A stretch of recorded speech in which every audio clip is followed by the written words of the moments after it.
Now, before we take last comments, mostly everybody closed ranks against Trump. Some members of the opposition even wanted a parliament resolution calling him a liar. That's what we had one of the RJD leaders say. But Rahul Gandhi said that he agreed with President Trump that India is a dead economy. Take a look at this. This has created a big political storm today, and then we'll come back to all of you for final comments. Trump is saying Indian economy is a dead economy. Yes, he's right. I mean, everybody knows this, except the Prime Minister and the Finance Minister. Everybody knows that the Indian economy is a dead economy. I'm glad that President Trump has stated a fact. What more do? Why are you asking this question? But 25% tariff लगाया plus penalty भी लगा दिया. This is a dead economy. Are you people not aware of this? आपको ये मालूम नहीं है कि इंडियन इकोनॉमी डेड इकोनॉमी है? कोई कंफ्यूजन है आप में? पूरी दुनिया जानती है कि Indian economy is a dead economy और बीजेपी ने इकोनॉमी को खत्म कर दिया है. क्यों खत्म किया है? अदानी जी की मदद करने के लिए खत्म किया. तो आप लोग हैरान क्यों लग रहे हो?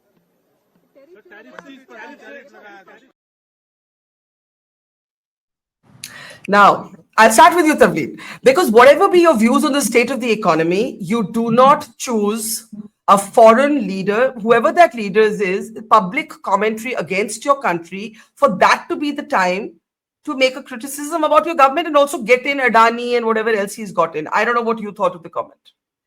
I believe that Rahul Gandhi's understanding of the economy is like Trump's of geopolitics and history. He hasn't a clue. He hasn't a clue. And he doesn't remember. I'm old enough to remember the Indira Gandhi years, the license Raj.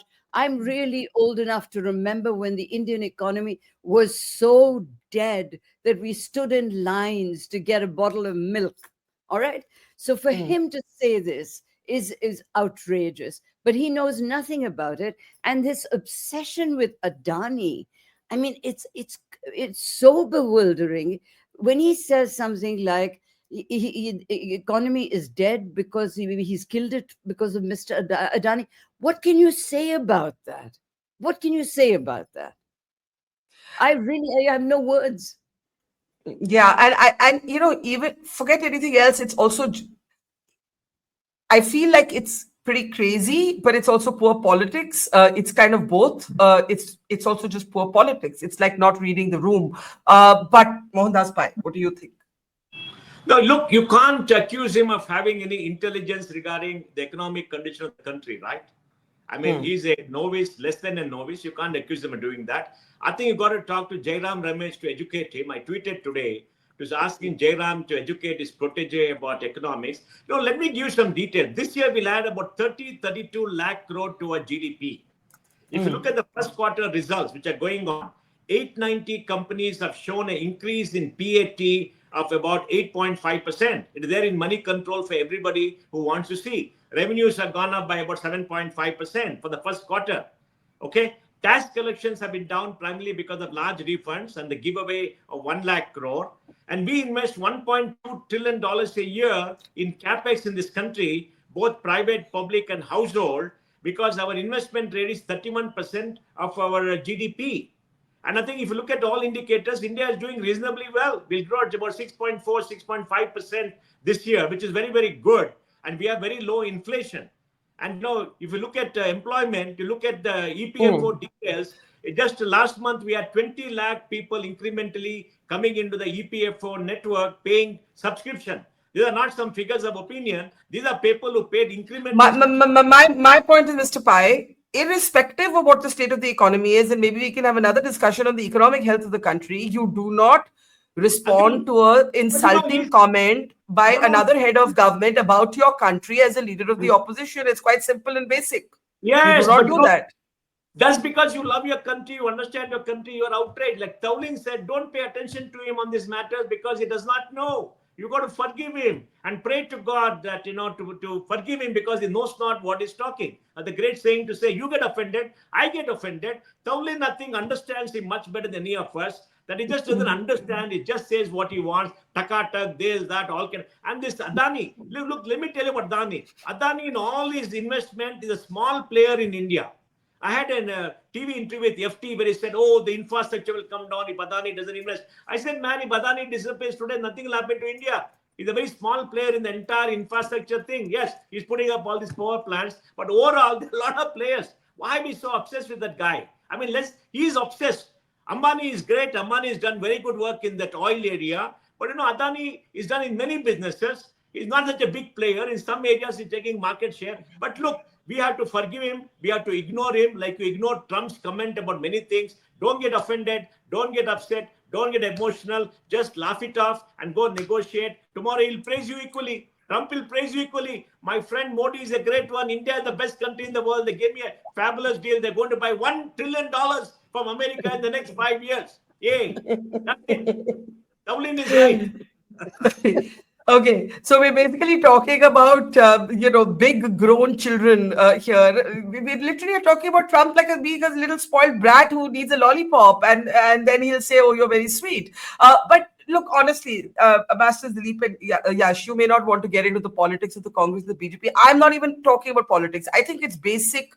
It's basic, right? Another country comes for you, you close ranks, and then you fight at home as much as you want to with the economy or whatever else. What did you make of that comment, and does it give Trump some point scoring, or he may not even notice it? Dilip, I'll start with you. I don't think Trump will not notice it because he does get paid all these things. Now, remember in Parliament, Rahul Gandhi stood up and said that he wanted Prime Minister to go call Trump a liar. And he said that not once, but several times he repeated that. No, that is not in good taste at all. But then that is what he is. Now, if he believes that Trump is a liar, why is he now quoting Trump? And if he feels that the economy is not doing well, by all means, he has a right to criticize the government for it. But then get your own facts, right? Don't have to quote a foreign president, especially one doesn't know anything about, as Tavleen said, anything about India or any other country in the world. So, and he can look up at some of the forecasts of the IMF and the World Bank about India's growth rate, that it tells that India is still the fastest growing large economy in the world. So, meaning the best is to ignore him, as Mojo said. I mean, he really is best ignored, and we have to deal with more important things. Trump is difficult enough to handle and deal with, and we have to focus on that rather than. But I think I think one of the excellent points you just made is that Rahul Gandhi was adamant that the Prime Minister should call Trump a liar. Now he's accepting the same Trump's appraisal of the Indian economy, and that is such a commonsensical, elementary contradiction. Yash Sinha, the last word to you. Where are we going from here? When all the sound and fury is over, is there still hope that this is going to sort itself out in the age of Trump on the quiet? Prakash, before I answer your question, I should be allowed to even comment on. Please. Please. I think I completely agree with the previous three speakers on what Mr. Gandhi's comments are. It reminds me of that velocity comment that he made some years ago. But the sad part is that he is the leader of the opposition. It's a very responsible position in a democracy. And can we afford to have the LOP make such statements which fly in the face of facts? I'll leave you with that question. But to answer where we go from here, I think we will need to be patient. We will need to negotiate strongly. And we should have the confidence. And of course, we are at a disadvantaged position as far as the US is concerned. The US is, and there are many players in the US who will probably agree with us. Just imagine the price of medicines, paracetamol, going up in the pharmacies in the US.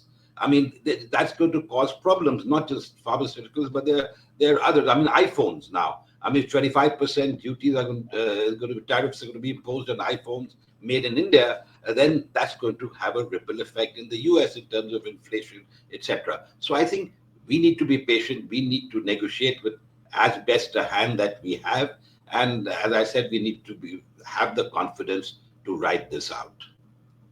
All right, we leave it there. I have to say, I admire the sort of relative cool-headedness that all four of you have shown. I felt very prickly this morning when I read Trump's post, and I immediately wrote a very sentimental tweet saying India should just exit these negotiations.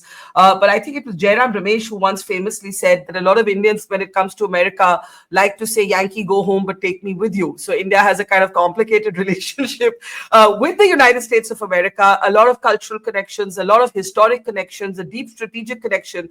And I think, as Dilip Sinha said, the challenge now is how to save the Indo-US relationship from the chaos that Donald Trump has created. And at home, Rahul Gandhi is the only person, I should say, in his party who actually said what he did. It would be also interesting to contrast his remarks with several other leaders of the Congress party who actually reacted very differently, and therein lies the tale.